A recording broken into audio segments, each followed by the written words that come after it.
या देवी सर्वभूतेषु बुद्धिरूपेण संस्थिता नमस्तस्यै नमस्तस्यै नमस्तस्यै नमो नमः। आज के इस कार्यक्रम में मंच पर उपस्थित professor PN Jha ji, professor Amitabh Pandey ji और मेरे समक्ष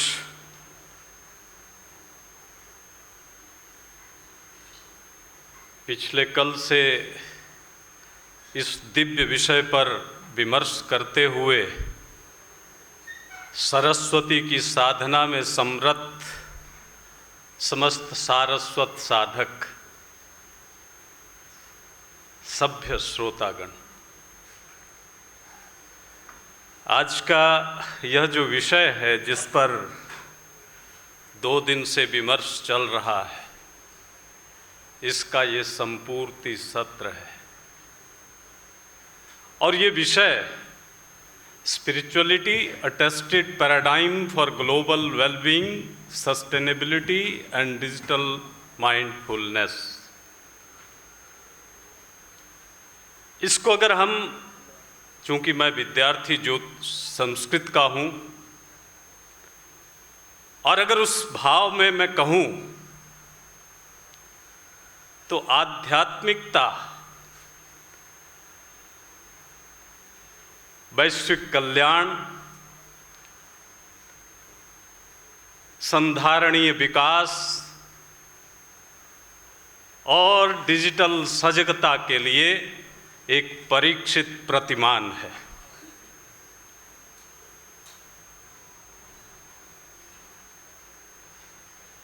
आध्यात्मिकता इस देश की जड़ों में है और जब हम ये कहते हैं कि इस देश की जड़ों में आध्यात्मिकता है तो ये कोई सहज रूप से कही हुई बात नहीं है। हमारे यहाँ इस देश का नामकरण भारतवर्ष विष्णु पुराण में इसका संदर्भ मिलता है।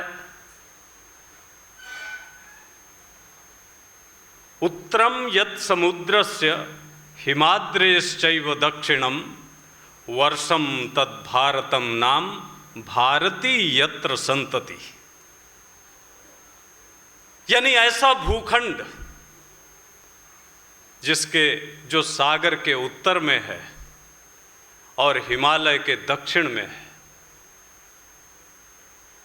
जिसके उत्तर में खड़ा हिमालय है और दक्षिण में जिसके सागर है, इन दोनों के बीच में जो दिव्य भूखंड है उस भूखंड का नाम भारतवर्ष है। और इस भारतवर्ष में जो उत्पन्न होने वाला व्यक्ति है, प्राणी है, वो साधारण इंसान नहीं है। कहा भारती यत्र संतति, कि जिसकी संतान भारती है। भारती कहते हैं सरस्वती को। यानी इस दिव्य भूखंड में पैदा होने वाला जो व्यक्ति है वह भा और रत, भा कहते हैं प्रकाश को, यानी जो ज्ञान का प्रकाश, जो ज्ञान के प्रकाश के विकास में स्वयं को जोड़ता हो, उसी में सतत संलीन रहता हो। रत माने लीन होना, उसमें समरत होना। यानी जो सरस्वती की उपासना में, सरस्वती की साधना में स्वयं को निरंतर जोड़ करके केवल सारस्वत साधना में लगा रहने वाला व्यक्ति विशेष होगा, वह इस धरती की संतान कहलाएगा। और जब ऐसा व्यक्ति इस धरती पर पैदा होगा तो उसके द्वारा रची गई रचनाएं वह केवल आत्म कल्याण के लिए नहीं होंगी, उसके द्वारा रची गई रचनाएं विश्व कल्याण के लिए होंगी, वो वैश्विक कल्याण के लिए होगी, जो आपका शीर्षक है ग्लोबल वेलबीइंग, वैश्विक कल्याण। ये वैश्विक कल्याण कैसे हो सकता है? इसको भारत के अतिरिक्त कोई नहीं कर सकता, और भारतीय ही क्यों कर सकता है? क्योंकि आप देखिए, किसी भी धरातल पर पैदा हुए महानुभाव उस धरातल की भौगोलिक स्थितियों को देखते हुए, उस धरातल की सामाजिक आवश्यकताओं को देखते हुए, उस धरातल की सांस्कृतिक परंपराओं को देखते हुए, वहाँ की सब प्रकार की आवश्यकताओं को देखते हुए वहाँ के महापुरुष रचनाएं रचते हैं, वहाँ के लोगों के कल्याण की दृष्टि से।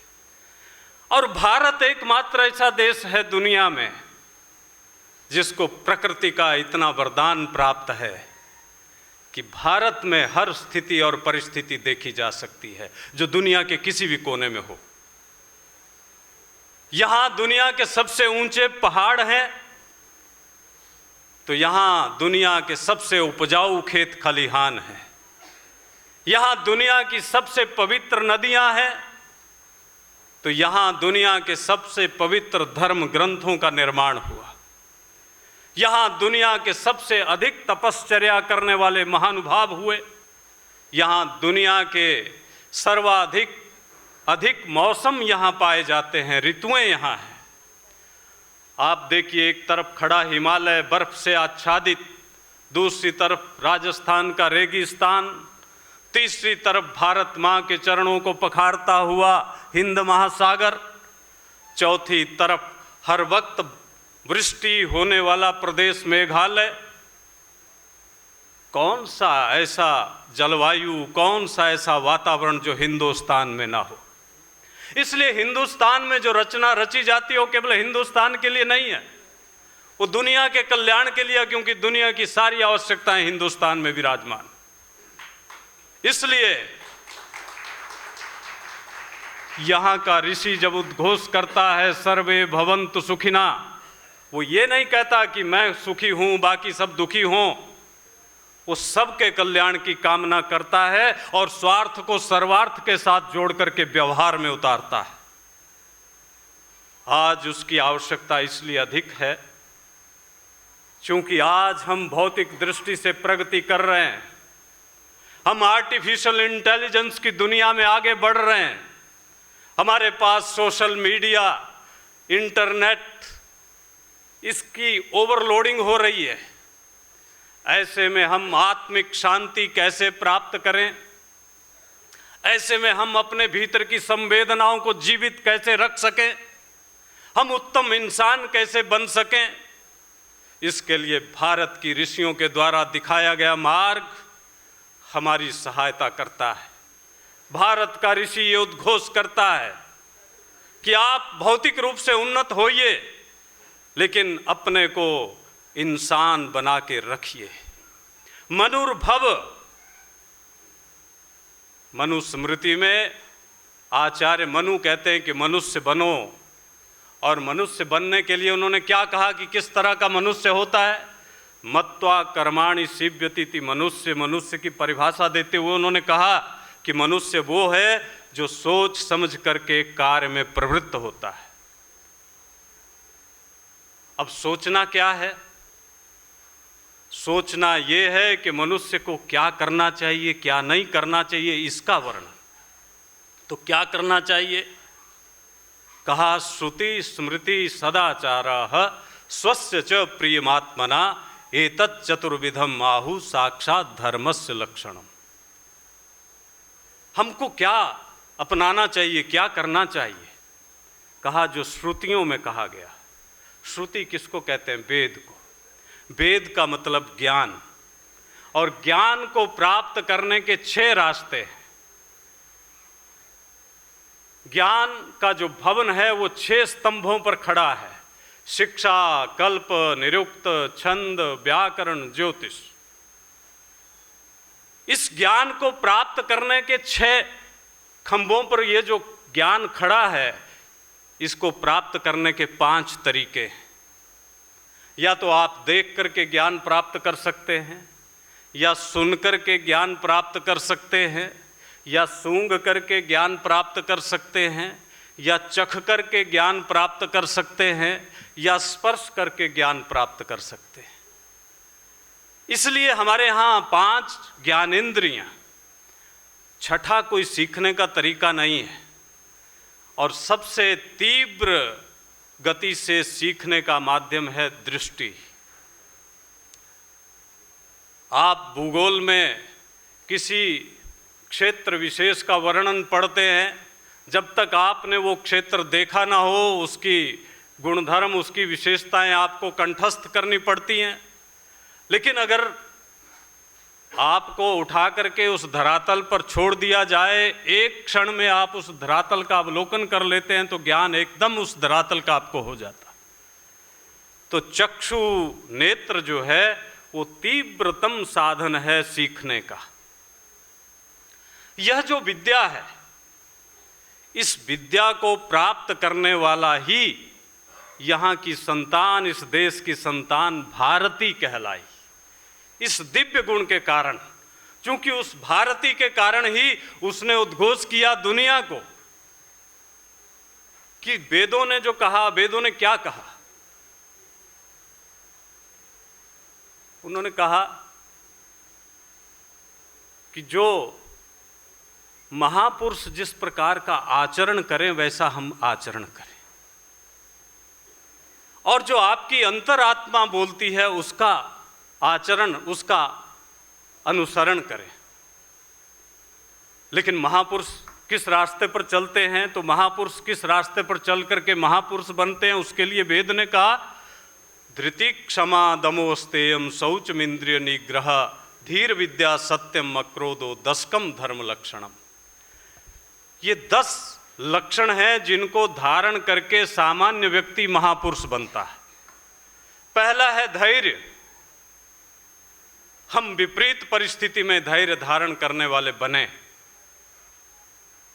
जब आपत्ति सिर पर हो तब भी हम विचलित हुए बिना अपने कर्तव्य पथ पर चलते रहें।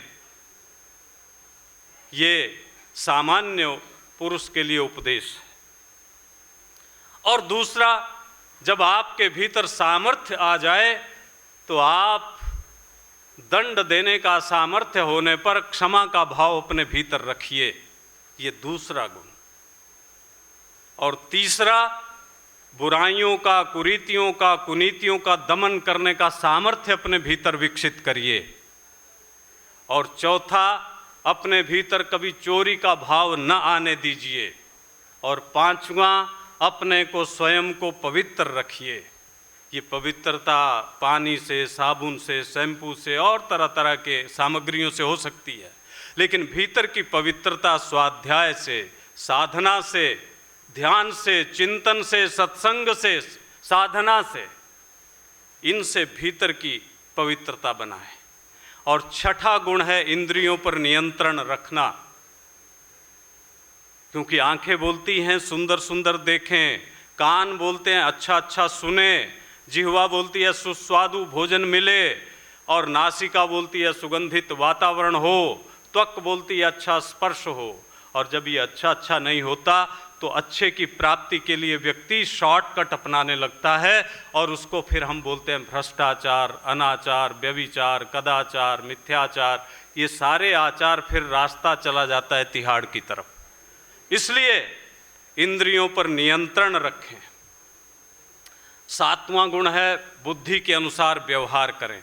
हम सब प्रायः प्राणी हैं, इंसान हैं। हम कोई भी कार्य करने लगते हैं तो हमारे सामने हमेशा 2 विकल्प खड़े होते हैं। चाहे हमें कोई चीज़ खानी ही हो, मिठाई हमें बहुत प्रिय, मिठाई हमारे सामने आई, डॉक्टर ने हमें खाने के लिए मनाही की हुई है, लेकिन मिठाई जब सामने आई तो अंदर से आवाज़ आई आपको नहीं खानी है, डॉक्टर ने मना किया है। फिर दूसरी आवाज़ आई नहीं आज का दिन खा लें, टैबलेट एक फालतू ले लेंगे, कल से बिल्कुल नहीं खाएंगे। पहली आवाज़ है बुद्धि की जो आपको रोकती है, जगाती है, अलर्ट करती है कि ये काम मत करिए। दूसरी आवाज़ है मन की जो बोलता है कि नहीं आज का दिन कर लीजिए, कल से छोड़ देना। अब व्यक्ति एक आवाज़ें दो, एक समय में एक को मान सकते हैं। पहली आवाज़ बुद्धि की थी जिसने रोका,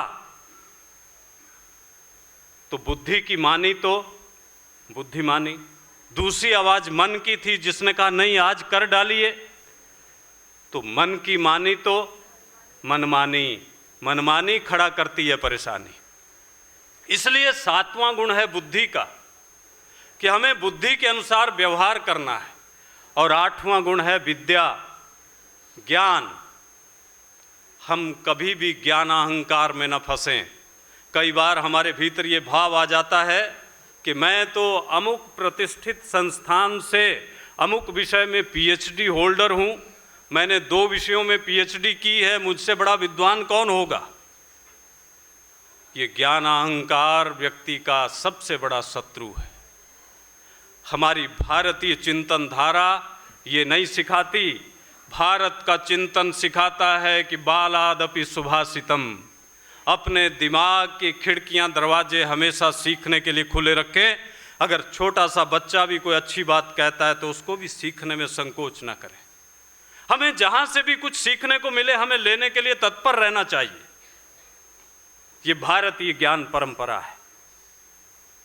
लेकिन व्यक्ति जब अनेक प्रकार के शोध उपस्थापित करके बहुत जगह पर सम्मानित होता है तो उसके ज्ञान अहंकार का उदय होता है। और प्रायः आप देखते हैं कि बहुत पढ़ा लिखा व्यक्ति जब भी कहीं जाता है तो कोई उसके पास बैठा होता है, उसी का साक्षात्कार लेना शुरू कर देता है। कितने पढ़े हो, क्या क्या पढ़ा था। एक विद्वान सागर के उस पार जाने वाला था, मल्लाह की नाव में बैठा तो मल्लाह का साक्षात्कार शुरू। कितने पढ़े हो, बोले नहीं साहब सामान्य ऐसे ही। अंग्रेजी पढ़ी है, नहीं पढ़ी साहब, तुम्हारा 20% जीवन बेकार। मैथ पढ़ा है, नहीं पढ़ा है साहब, 30% बेकार। साइंस पढ़ी है, नहीं पढ़ा है साहब, 40% बेकार। इतने में जोर का तूफान पड़ा। तो मल्लाह पूछे बाबूजी तैरना जानते हैं, बोले नहीं जानता हूँ। तो बोले मैं तो चला, आपका 100% बेकार। तो ज्ञान किसी का भी छोटा नहीं होता। इसलिए हर व्यक्ति के भीतर विलक्षणता है। आप देखिए लगभग 8 अरब आबादी का ये पूरा जगत है। पूरे दुनिया की आबादी लगभग 8 अरब है। हर व्यक्ति अपने आप में अप्रतिम है। हमको किसी दूसरे के साथ स्वयं को जोड़ करके तोल करके नहीं देखना चाहिए। हर व्यक्ति अप्रतिम है। आपकी फिंगरप्रिंट दुनिया के किसी व्यक्ति से मेल नहीं खाती। इसका मतलब भगवान की आप अद्भुत रचना है, आपके मेल का कोई दूसरा है ही नहीं। तो हम अपने को दूसरे से तोल करके अपने भीतर हीन भाव क्यों आने दें। आप तो आप हैं। इस प्रकार से हर व्यक्ति विलक्षण है, क्योंकि हर व्यक्ति भगवान की रचना है।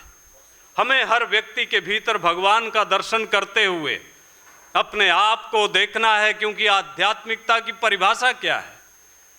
आध्यात्मिकता का मतलब आत्म चेतना का विकास, हमारी सोई हुई और खोई हुई प्रतिभा का जागरण और दुनिया के साथ एकात्मता की स्थापना करना, ये आध्यात्मिकता है।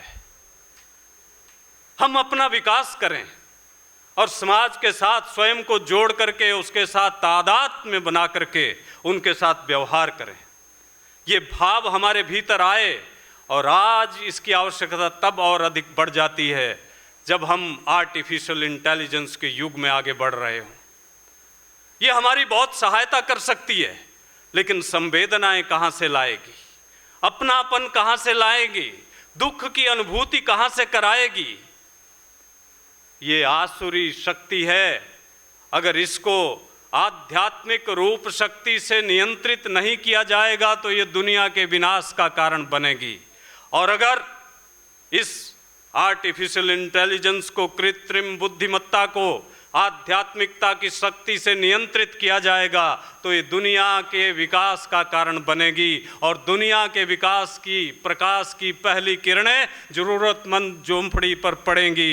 ये भाव उस व्यक्ति के भीतर आएगा जो आधुनिकतम ज्ञान को लेकर के एक हाथ में आधुनिकतम ज्ञान को सीखने के लिए प्रयत्नशील हो और दूसरे हाथ में आध्यात्मिकता की उजाला, उसकी ज्वाला लेकर के चलने वाला हो। तो फिर ये आत्म कल्याण भी होगा और विश्व का कल्याण भी होगा।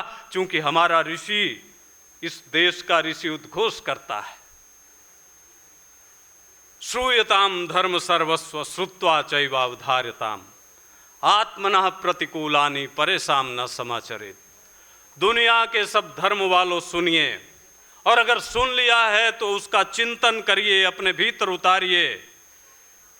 क्या आपके व्यवहार से, जिन जिन बातों से, किसी दूसरे के व्यवहार से आपको जिन जिन चीजों से जो जो जिस जिस प्रकार का कष्ट होता है, उसी तरह का कष्ट, उसी तरह की पीड़ा आप जब उसके साथ वैसा व्यवहार करोगे तो उसको भी होगा।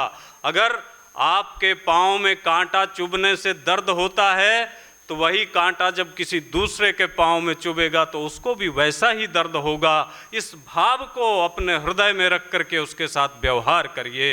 ये संदेश इस देश का ऋषि देता है।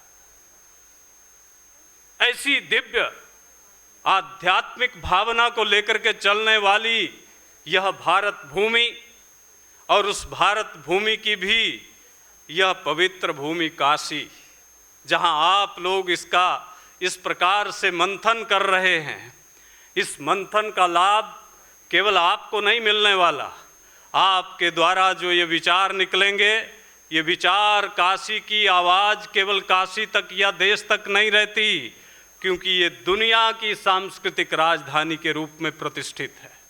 यहाँ से निकली हुई आवाज़ दुनिया के कोने कोने तक जाती है, और यहाँ की आवाज़ साधारण आवाज़ नहीं होती, क्योंकि यहाँ तो एक तरफ जहाँ गंग की अभंग तरंग हो, बाबा विश्वनाथ जी का आपके संग हो, और आप आर्टिफिशियल इंटेलिजेंस के युग में आध्यात्मिकता का प्रसंग हो, ऐसे में अगर आप चिंतन कर रहे हो तो यहाँ से जो निकलेगा वह तत्व केवल आपको पवित्र करेगा ऐसा नहीं है, वो आपके माध्यम से पूरी दुनिया तक जाएगा। और दुनिया में एसएमएस, आज तो एसएमएस का युग है,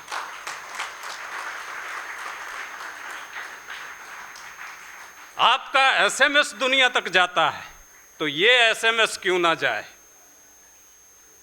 आज तो सारी दुनिया में एसएमएस उपलब्ध है। तो स्कूल ऑफ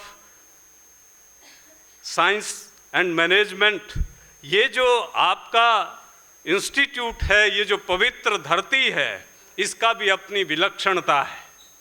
इसलिए आप जब इस प्रकार के दिव्य और भव्य विषय पर विचार करते हैं तो वह विचार दुनिया में जहाँ एक तरफ प्रगति के साथ शांति, समृद्धि के साथ संतुलन, और हमारी आध्यात्मिक भौतिक प्रगति के साथ हमको संवेदनाशील बनाता है, तो ये जो ज्ञान है ये तभी हो सकता है जब हम इन सारी बातों को ध्यान में रख करके आज के इस युग में अधुनातन ज्ञान को प्राप्त करें, लेकिन अपनी जड़ों की सिंचाई आध्यात्मिकता के रस से करें, तो हम गर्व के साथ दुनिया में खड़े भी होंगे और दुनिया से नया नया ज्ञान प्राप्त करने के लिए हम प्रयत्नशील भी होंगे। लेकिन गौरव अपने भारत की परंपरा पर, अपनी आध्यात्मिकता पर, जो विश्व कल्याण की कल्पना से सबको आगे बढ़ने की प्रेरणा देने वाला ज्ञान है, उसके साथ हमको जोड़ने का काम करती है। आपने 2 दिन तक ये विमर्श किया कि हम संधारणीय विकास कैसे करें। आप देखिए, आप तो इस देश के इस ज्ञान विज्ञान के एम्बेसडर हैं। संधारणीय विकास वही होता है जो प्रकृति हितैषी विकास हो। आज जो हम विकास कर रहे हैं, हम प्रकृति का अंधाधुंध दोहन कर रहे हैं। चाहे हम पानी का दोहन कर रहे हो, चाहे खनिज लवणों का दोहन कर रहे हो, हम जिस रफ्तार से उन सारी वस्तुओं का दोहन कर रहे हैं, देखिए संधारणीय विकास वो होता है जिस विकास के प्रकाश में हम भी आगे बढ़ें और आने वाली पीढ़ियां भी हमारा गुण गाएं कि हमारे लिए सुखदायी क्षण छोड़ करके गए। क्या हम ऐसा कर रहे हैं? आज हम उन खेत खलिहानों को काट करके वहाँ कॉलोनीज का निर्माण कर रहे हैं, जहाँ हरियाली, जहाँ फसलें लहलहा रही हैं और देश के लोगों का पेट भर रहे हैं। उस जगह को नष्ट करते जा रहे हैं। उपजाऊ धरातल पर हम कंक्रीट के महल खड़े करते जा रहे हैं। हम अंधाधुंध दोहन कर रहे हैं प्राकृतिक संसाधनों का। पानी की तो ये स्थिति है कि आने वाले 40 साल बाद धरती पर बहुत सारी जगहों पर पानी पीने को नहीं मिलेगा, तो आने वाली पीढ़ियां क्या खाएंगी, क्या पिएंगी? क्या ये हमारा विकास है या हम विनाश की तरफ जा रहे हैं? ये सस्टेनेबल डेवलपमेंट नहीं हो सकती। सस्टेनेबल डेवलपमेंट वो है जो प्रकृति हितैषी हो। हम लोग पहले खाना खाते थे तो पेड़ के पत्तों से बनी हुई पत्तल पर खाना खाते थे, वो रिसाइकल हो जाती थी। वो हम उसको ले जाते थे तो खेत में डाल दो, 10-15 दिन में वो मिट्टी बन जाती थी। लेकिन आज जिस प्लास्टिक की प्लेट में हम खाते हैं, वो प्लेट मुझे नहीं लगता कि 500 साल तक भी अपना रूप बदलेगी। तो पर्यावरण संतुलन बिगड़ता है, और पर्यावरण संतुलन जब बिगड़ेगा, प्राकृतिक संसाधन जब असंतुलित होंगे, तो हम किसका संधारणीय विकास करेंगे, किसका सस्टेनेबल डेवलपमेंट करेंगे? ये सस्टेनेबल डेवलपमेंट नहीं है। हमें प्राकृतिक चीज़ों को प्रोत्साहित करना होगा, और विज्ञान की दृष्टि से जो लोग तकनीकी क्षेत्र में जुड़े हुए हैं, उनको इस प्रकार के रास्ते अपनाने होंगे, उनको इस प्रकार का शोध करना होगा, ताकि हम भी सुरक्षित रहें और आने वाली पीढ़ियां भी सुरक्षित होकर के इस धरती पर अपना जीवन जी सकें। इस प्रकार की सुरक्षित वातावरण देने की हमारी भूमिका होनी चाहिए। लेकिन क्या हम ऐसा कर रहे हैं? हम केवल आत्म केंद्रित होकर के, स्वार्थ केंद्रित होकर के, तात्कालिक लाभ की दृष्टि से जो अधिकतम है उसको खींच लो। उसके बाद वाले लोग क्या करेंगे? क्या हमारी 400 साल पहले के लोगों ने ऐसे किया होता तो हमारी क्या स्थिति होती? क्या हम सुख की अनुभूति कर रहे हैं? सुख की अनुभूति करने के लिए त्याग और स्वार्थ को सर्वार्थ से जोड़ करके देखा जाए, तभी सुख की अनुभूति हो सकती है। आप देखिए कि जब भी आप कोई आपके द्वारा गलत काम हो जाए, क्योंकि इंसान गलती का पुतला है, तो रात को नींद नहीं आएगी। लेकिन अगर आपसे अच्छा काम हो गया तो आपके भीतर का आत्मसंतोष कितना बढ़ जाता है। इसलिए आज जो तनाव का वातावरण चारों तरफ बन रहा है, वो अविश्वास के कारण, वो हमारी अपनी परंपराओं को छोड़ने के कारण, वो प्रकृति से दूर हटने के कारण, वो आधुनिकता का अंधाधुंध उपयोग करने के कारण, और केवल मशीन स्वयं को बनाने के कारण हो रहा है। जब हम स्वयं को मशीन की तरह बनाने लग जाते हैं तो हमारे भीतर संवेदनाएं खत्म हो जाती। भारत में और पश्चिम में यही अंतर था। भारत ने मनुष्य को मनुष्य बनाने का प्रयत्न किया, लेकिन पश्चिम ने मनुष्य को मशीन बनाने का प्रयत्न किया। इसलिए पश्चिम में आज देखिए हर व्यक्ति के हाथ में मशीन गन है, और भारत ने इंसान को महत्व दिया। और आज जब चारों तरफ युद्धों का वातावरण है, परस्पर अविश्वास का भाव है, पर्यावरण की दृष्टि से संतुलन का अभाव है, ऐसे अभाव के प्रभाव में जो मानव मन में भटकाव आया है, उसको अगर कोई दूर कर सकता है तो भारत की ये ज्ञान धारा दूर कर सकती है, और भारत की वही आध्यात्मिकता दूर कर सकती है, जिस आध्यात्मिकता से जुड़ने के लिए संकल्पित होकर के आपने इस दिव्य आयोजन का यहाँ आयोजित किया है। तो इस प्रकार से हम लोग अपनी मूल धारा से जुड़ करके जो दुनिया का आधुनिकतम ज्ञान है उसको प्राप्त करने के लिए प्रयत्नशील रहें। दुनिया का जो आधुनिकतम ज्ञान है उसको प्राप्त करने के लिए लगे रहें, क्योंकि हमारे उपनिषद हर कण में ईश्वर का दर्शन करने का संदेश देते हैं। और जब हमारे भीतर वो भाव आएगा तो आध्यात्मिकता संधारणीय हो जाएगी, वो हमेशा के लिए हो जाएगी।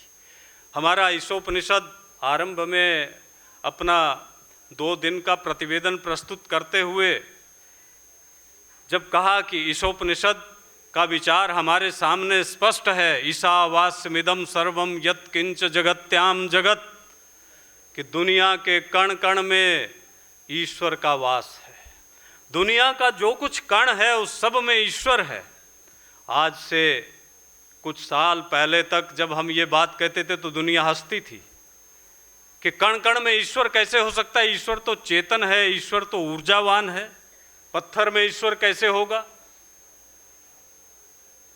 लेकिन आज से 15 साल पहले जब यूरोप की धरती में अंडरग्राउंड टनल बना करके ब्रह्मांड के रहस्य को जानने के लिए हजारों वैज्ञानिक लगे और महामशीन का प्रयोग हुआ, तो उस प्रयोग से एक बात सिद्ध हुई कि हर कण में ऊर्जा है। और जब ये बात सिद्ध हुई, जिस बात को ईशोपनिषद कह रहा है, ईशावास्यमिदं सर्वम यत् किंच जगत्याम जगत, इस जगत के अंदर जो कुछ भी स्थावर जंगमात्मक है उस सब में कण कण में ईश्वर है। तो जब उनको इस वैज्ञानिक प्रयोग के द्वारा पता चला कि हर कण में ऊर्जा है, तो उनका ध्यान भारत की तरफ गया। भारत कहता है कि ईशावास्यमिदं सर्वम, इस जगत के सब कण कण में ईश का वास है। तो उसका नाम उन्होंने रखा गॉड पार्टिकल। अब आप देखिए कि हमारे उपनिषदों में कही हुई बातें हैं, लेकिन हमारी कमजोरी थी कि हमारे पास वो साइंटिफिक इंस्ट्रूमेंट नहीं थे जिससे हम उनको दुनिया को दिखा सकें। इसलिए दुनिया वैज्ञानिक दृष्टि से जितना विकास करेगी, हमारे उपनिषदों में कहे गए वचनों का उतना ही प्रकाश फैलेगा, उतने ही वो सूत्र खुलेंगे, क्योंकि वो शाश्वत सत्य है। हमारे यहाँ सिद्धांत है सतः सत जायते, सत्य से ही सत्य की उत्पत्ति होती है। लेकिन वर्तमान विज्ञान तथ्य पर आधारित सत्य को ही स्वीकार करता है। जो फैक्चुअल है वही एक्चुअल है, ये आज का विज्ञान मानता है। लेकिन हम मानते हैं कि सत्य से ही सत्य की उत्पत्ति होती है, सतः सत जायते, ये भारतीय दर्शन का सिद्धांत है। और यही ईशावास्यमिदं सर्वम है। और जब हम ये भाव रखेंगे कि हर प्राणी के भीतर ईश्वर है, ये आत्म भाव रखेंगे, जब ये एकात्मता का भाव पैदा करेंगे, तो हम किससे दुश्मनी करेंगे। हम किसी को अपशब्द नहीं बोल सकते, क्योंकि जो ईश्वर मुझ में है वही ईश्वर आप में है। जब ये भाव आएगा, तो अगर मैं आपको गाली निकालूंगा तो मैं अपने भीतर बैठे ईश्वर को ही गाली निकाल रहा हूं, क्योंकि उसी का अंश आपके भीतर है। ये भाव भारत का है।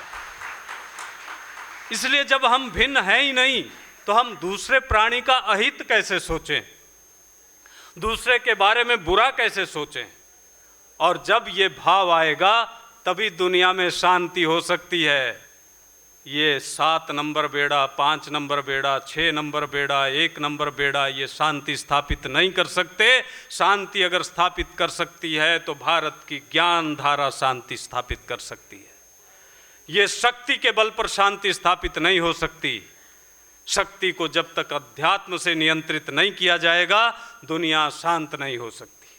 क्रांति की बात आप देखिए, इस वक्त पूरी दुनिया की हालत, इसीलिए चूंकि आध्यात्मिकता का अभाव है। इस अभाव को दूर करना आपके हाथों में है।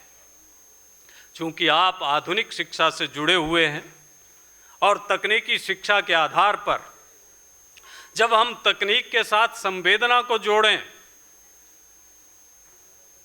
और प्रगति के साथ संतुलन को जोड़ें, समृद्धि के साथ हम आत्म भाव को जोड़ें, तो हम दुनिया में भी शांति ला सकते हैं और अपने घर में भी शांत रह सकते हैं। इसलिए मैं आभारी हूँ आदरणीय झा जी का, आपने मुझे यहाँ आकर के इतने देवी देवताओं के दर्शन करने का अवसर दिया। क्योंकि भारत का हर व्यक्ति या तो देवी है या देवता है, क्योंकि ये सामान्य धरती नहीं है। मैंने आरंभ में कहा, उत्तरम यत् समुद्रस्य हिमाद्रेशैव दक्षिणम वर्षम तद भारतम नाम भारती यत्र संतति। तो भारती तो भगवती शारदा है, तो शारदा के रूप में यहाँ की संतान है। वो पुरुष है तो देवता है और नारी है तो देवी है। इस भाव में इतने देवी देवताओं का दर्शन का सौभाग्य दिया, इसके लिए मैं आपका आभारी हूँ। और एसएमएस की प्रतिष्ठा न केवल काशी में, न केवल भारत में, पूरी दुनिया में बढ़े, मैं बाबा विश्वनाथ के चरणों में प्रार्थना करते हुए आप सब